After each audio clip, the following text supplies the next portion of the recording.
welcome to It's Time, which is a conversation with really interesting people about how they own their time in the context of work, whatever that is to them, in a way that has them be able to do useful, meaningful, purposeful work.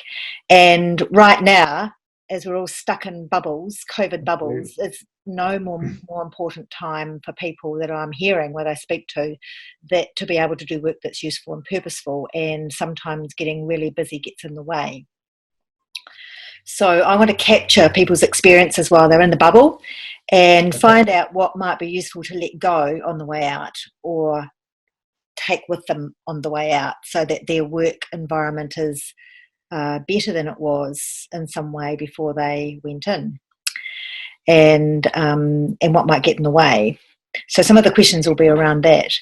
And for those people who are listening to this video, I just want to share a little bit about how I know you. So I consider that you and I are an example of 1 degree of separation, the rule of that, because I first met you when you were working at Zealandia. You were the commercial manager at Zealandia, and you'd come across from the UK, and I've done some background. Thank you for your help with that. And you've been in the cycling industry in the UK for your whole career. And basically, what I think is really interesting in terms of busy roles is that all of your roles have been commercial, but the one that you did before you left was one for British cycling. That's right. Around the time of the 2012 Olympic Games. And, you know, you think about that in terms of volume of work and excitement and all of that kind of thing. That's one aspect of being really busy. And then if you think about your role at Zealandia, you know, for a for-purpose organisation where there's never enough time or money or people, and what that was like to try and manage. And then the next time I met you, I was introduced by a colleague, and you'd gone to your role where you are now with Weta. And if we're going to do a pivot of any kind, the one that you're in now must be like the pivot of all pivots, because, you know, manager of tourism at a time when there isn't any, and how on earth you managed all of that must be, I'm really looking forward to hearing, without you sharing any trade secrets, what that's been like in terms of time. And then, of course, you provided me with that fabulous insight on my LinkedIn post when I was talking about the importance of reminding myself more than anyone else to pause in times like this and to just do nothing, and how useful and interesting things can emerge when you just stop and do nothing. So I thought, well, I've just got to start to speak to you, and so thank you very much for doing that. So we'll crack on into some questions, and the first one I had for you is a personal one. What's it been like for you in your bubble, because you've also got a family? Yep, absolutely. Yeah, and a big job, and what's that been like for you? The words that I've used, both inside and outside of work, is intensity, I suppose. It's been quite intense, and that transition, I guess, from a world where we're seeing not only visitors come through a door, which helps generate and make our business viable, but the team across the department, and where obviously you're used to having, to coin a phrase, the water cooler conversations, and leaning across desks and stuff, and being able to pick up on all those little aspects of conversation and aspects that we do, particularly in an office environment, and then there's transition to the virtual or digital world, and how intense it's been, really trying to keep on top of the day-to-day communications, literally sharing what each of us are working on, but then really working with the different team members and the different personalities and the working styles, and bringing all that together, because we're not the same, we're individuals, and we work in lots of different ways, and it's been enlightening at the same time just to find out a bit more about the team and the way that they do. Certainly intensity, it's been pretty hard, and at the end of the day, it's one of the bonuses of being at home, working at home, is to have the family literally through the doorway. But that flux of busy family life, intense working day, and then that transition between the two spaces. Um, if you were thinking about going into this for the first time, knowing what you know, what would you do differently in terms of managing all of that um, that franticness that comes about when you're in a situation suddenly, even though you know you're going into it? It was sudden, wasn't it? Yeah, it was really, really sudden. We What had a one few thing would days. you do differently next time? Whether either stopping or just pacing yourself. I think pacing yourself's really important. From my personal kind of experience, particularly on the bike, I wasn't an athlete or anything, but spent a huge amount of my years on a bike. It's about pacing yourself, particularly over a distance, and Yeah. especially when you don't quite know how long that distance is going to be. And in our busy lives and schedules and trying to fit everything in, and this is something that I guess that's crept up on me probably over a little while, but just not having things back to back, allowing that time to get up, stretch, pick up that critical email that came in. So setting a schedule with gaps, I suppose. It seems quite basic, quite fundamental, but something that I've taken, try to heed on a regular basis, but you can't always do so. But definitely pace, definitely schedule. The first couple of weeks were really intense for us, and so I really had to work through what that looked like, but really on the fly, and dedicate I kind of again take my hat off to the teams within the business that made all the decisions and set us up. IT did a phenomenal job, corporate services team as well. Yeah, the scheduling, I think, and the balancing and the pacing of workflows, particularly. The one other thing is trying to maintain a commute between the home family time and starting your day. And I've managed it, I don't know, a good amount of time, but I try to bash out along the roads and up to the bush for half an hour with my son most morning after breakfast, before I sit down at my desk. Yes. And that gap kind of just helps all of us a little bit, doing what's right for you, but exercise and being fortunate to live where we do, we can get out, and being in the outdoors has always been important to me. So just taking a little snippet of that each day really, really helps. Nice. If you think about the way you worked before you were in lockdown, oh yeah, and the ways of working that you talked a wee bit about process and systems and things. If you think about what you brought in normal ways of working, what you've had to change as a result of being in lockdown, and what you might leave behind because actually it's no longer fit for purpose, or bring through because you've done it differently and you're going to lock it in. Is there anything that springs to mind in either of those areas that you'll change? Yeah, I think again, this point's coming up.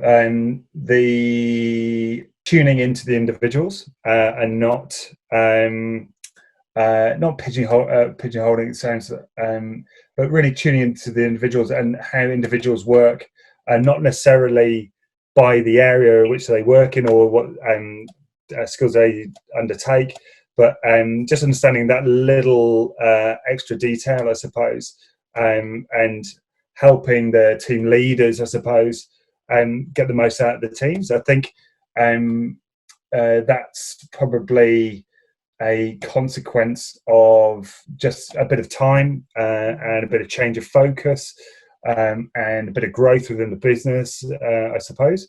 But just, again, going not back to basics as such, but just slowing down a little bit and thinking, right, okay, what do we want to execute? If there's a task at hand or an initiative we want to push through, think about the team members that resonates best with, and also understanding what matters. And I read a good article recently and it resonates again with the pause a little bit in this great opportunity for businesses and all sorts of humans to innovate at this time, is to really find out what matters to individual beyond just a work environment, but on a personal sense, and seeing if there's opportunities within that we can realise. And again, the giving scope, and not too broad a scope, but some leeway for team members to investigate and really dive into some things that matters. Really, I think it's really valuable. It's quite hard. It's been quite hard trying to prioritise those two different areas. And I had a call yesterday with one of the other managers who really pulled me back a little bit to the high level thinking. I'm thankful for that this morning. That was really helpful, because we've got a range of team members and a range of capabilities and focuses and stuff. But again, it's important to balance those in my role. So if you think about all of that and think about transitioning out of lockdown and into the various phases that we've got, and you think about your working world as the new old, some people are saying, what's the one thing that you think is going to make the biggest difference to having a workplace working, really motivated, doing what they love most of the time, making their contribution in a way that's different to how it was before, if you think it's going to be different? I think for me goes back to that post, and just that pace, that just slowing down slightly, taking a breath, lots of the reading that you do and the theories behind stuff is often just comes across as common sense, but you get wrapped up in the days and things and methods of working. But I think just slowing down and ensuring that the work is valuable and meaningful. And one of the things I remember that's popped into my mind is to continue to validate what you're doing is meaningful, and particularly because you might be set a task or a vision or a project, I guess, or is it still valid? What could be changing in the business around you or the environment around you that may have been relevant to kick this initiative off, but stopping and checking in and ensuring that that's part of the process. And again, the value in just slowing down a little bit, think about the initiative that I might be setting or asking the team to work on, and then just diving in a little bit deeper to ensure that we get the right result at the end. Is it changing for them? Is the brief slightly different to how it started maybe 2 weeks ago to what we need to do it? So that pace, I think, is really valuable. Yes. So what do you think might get in the way of that? Because how we sit in a bubble, which is what we're doing now, and we look out, and I'm saying to myself, I'm never getting on a bus again. I'm going to buy an e-bike. That's the end of it. My daughter's been hounding me to buy an e-bike. I'm buying an e-bike, and I'm never getting on a bus again. And I thought to myself, well, that's well and good now, but what obstacles might get in my way when we're out of the bubble and it's finally settling down into this new normal, and I find myself thinking I might get on a bus, for example. So what obstacles would get in your way, do you think, or what things might you think about in terms of owning your time that will have you be able to pause, reflect, continuously review and make sure that what you're working on is the one thing that's going to make the biggest difference when we're out of this environment that we're in? One of the challenges, I think, is human nature. Literally, I think we have busy lives and we endeavour to achieve as much as possible. But I think setting some pretty rigorous scheduling for me, or for myself rather, to either stop, reflect, think, and block out some clear time. It goes back to your article, I think, your post, and doing nothing, and but having a constructive nothing to that nothing, if that kind of makes sense. It might be a walk to process. I've endeavoured to have clear time on a Friday for some time, but inevitably it always gets booked out, or I book it up, or those kind of things, and it probably not disciplined enough in that respect. So that's going to be an important step for me. But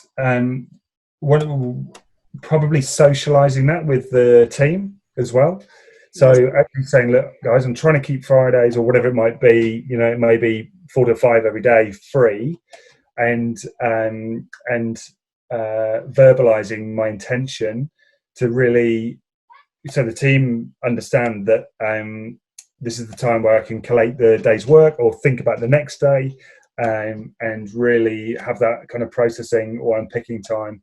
And this is stuff that I need to pick up there and then great. But equally, I think time to plan for the following day or the next schedule or whatever, as opposed to blitz through, that valuable critical thinking time from the day or the meeting you may have had earlier gets squashed, if not obliterated, and you're trying to do stuff on the fly. You're unprepared for another meeting or the briefing or the conversation. So I think for me, it will come down to discipline and probably sharing that notion.